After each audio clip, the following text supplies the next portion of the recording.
আসসালামু আলাইকুম viewers, welcome back to my channel. আমি ফারজানা হক। আজ আমি আপনাদেরকে খুবই সহজ পদ্ধতিতে গ্রিন কোকোনাট কেকটা তৈরি করে দেখাবো।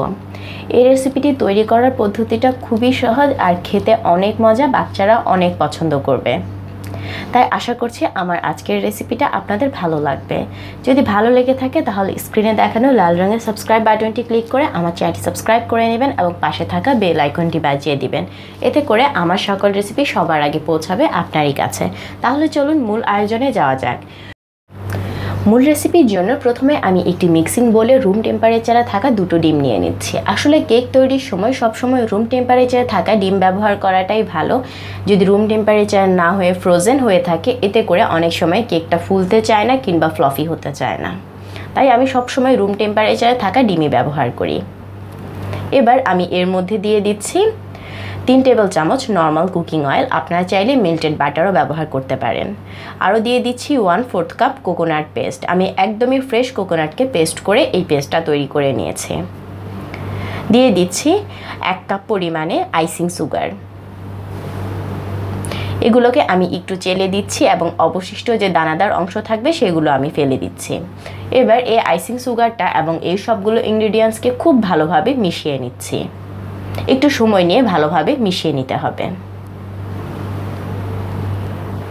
যখন এগুলো ভালোভাবে মিশে যাবে, এরপর আমি এখানে দিয়ে দিচ্ছি 1.25 কাপ ময়দা। এই ময়দাটাকেও আমি চেলে দেব। আরও দিয়ে দিচ্ছি 1 চা চামচ বেকিং পাউডার। বেকিং পাউডার দিতে হবে, কোনোভাবে বেকিং সোডা ব্যবহার করা যাবে না এই ক্ষেত্রে। এবার এই সবগুলো উপকরণকেও ভালোভাবে মিশিয়ে নিচ্ছি।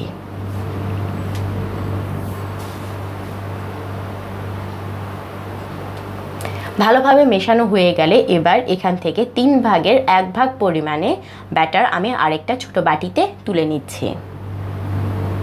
এখানে আমি 3 ভাগের 1 ভাগ পরিমাণে ব্যাটার তুলে নিয়েছি। এবার আমি এগুলোর মধ্যে অল্প অল্প করে গ্রিন ফুড কালার মিশিয়ে এর কালারটা গ্রিন করে নেব।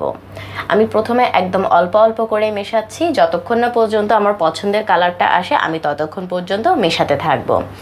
এই ফুড কালারের ক্ষেত্রে আপনারা যে কোনো ধরনের ফুড কালার ব্যবহার করতে পারেন। চাইলে পাউডার ফর্মে যেটা থাকে সেটা ব্যবহার করতে পারেন, কিংবা জেল ফর্মে যেটা থাকে তাও ব্যবহার করা যাবে।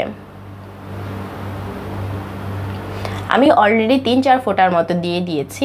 দেখি আমার আর লাগে কিনা। মনে হচ্ছে কালারটা আর একটু ব্রাইট হলে ভালো হয়, তা আমি আরও দিয়ে দিলাম 2 ফোঁটার মতো। আবারও মিশিয়ে নিচ্ছি। এবার আমি একটি কেক মোল্ডের মধ্যে তেল ব্রাশ করে নিচ্ছি। আমি এখানে কোনো প্রকার বেকিং পেপার অথবা কোনো কাগজ ব্যবহার করছি না। আপনারা চাইলে এখানে বেকিং পেপারটা ব্যবহার করতে পারেন। ভালো করে তেলটা ব্রাশ করা হয়ে গেলে আমি এখানে আমার কাছে কালার মেশানো ছাড়া যে ব্যাটারটা ছিল তা পুরোটা ঢেলে দিচ্ছি। একটু উপর থেকে ঢালছি, এতে করে বাবলসের পরিমাণটা একটু কম হবে, আর ঢালার পর একটু ট্যাপ করে নিলে ভালো হয়। এরপর একটি হাঁড়ির ভিতর একটি পাতিল বসানোর স্ট্যান্ড দিয়ে মোটামুটি 5 থেকে 7 মিনিটের জন্য আমি হাই হিটে গরম করে নিয়েছি। এবার আমি এর মধ্যে এই কেক মোল্ডটাকে দিয়ে দিচ্ছি। কেক মোল্ডটাকে দিয়ে চুলার আঁচটা একদমই লো করে আমি ঢাকনা দিয়ে ঢেকে দিচ্ছি, এবং ঢাকনার উপর যদি কোনো ছিদ্র থাকে অবশ্যই বন্ধ করে দিতে হবে। এবার ফিরে আসছি 15 মিনিট পর। 15 মিনিট পর আমি ঢাকনাটা তুলে নিলাম। আমার কেকটা কিন্তু এখনও পুরোপুরি হয়নি, উপরের অংশটা একটু নরম আছে। এই নরম উপরের অংশটার উপরে আমি ঢেলে দিচ্ছি আমার সেই কালার করা ব্যাটারটা। এটা দেওয়ার একমাত্র রিজন হলো আমি কেকটাকে অনেক সুন্দর চাচ্ছি। সাধারণ প্লেন একটা কেক আমি চাচ্ছি না। এবার এটিকে আমি আবারও ঢাকনা দিয়ে রান্না করছি কিংবা বেক করছি মোটামুটি 15 থেকে 20 মিনিটের জন্য। ফিরে এলাম 20 মিনিট পর। 20 মিনিট পর আমার কেকটা কি রেডি হয়েছে কিনা তা আমি একটি ছুরি দিয়ে একটু টেস্ট করে নিচ্ছি। ছুরিটা ক্লিন বের হয়েছে, অর্থাৎ আমার কেকটা পারফেক্টলি হয়ে গেছে। আমার মোটামুটি 35 মিনিটের মতো সময় লেগেছে এই কেকটা বেক হতে। কেকটা অনেক সফট হয়েছে। এবার আপনাদেরকে একটু কেটে দেখাচ্ছি। দেখতেই পাচ্ছেন কেকটা কতটা সুন্দর হয়েছে। কেকটা অলরেডি আমার কাছে মাশাআল্লাহ অনেক সুন্দর লাগছে। তারপরেও এই সৌন্দর্যটা আরেকটু বাড়ানোর জন্য আমি আরেকটা স্টেপ ফলো করছি। সেটা হলো এই কেকটার যে ব্যাক পোর্শনটা আছে এর উপরে অল্প একটু কন্ডেন্স মিল্ক লাগিয়ে নিচ্ছি এবং এরপর এটিকে একদম ফ্রেশ নারকেলের মধ্যে একটু চাপ দিয়ে নেব।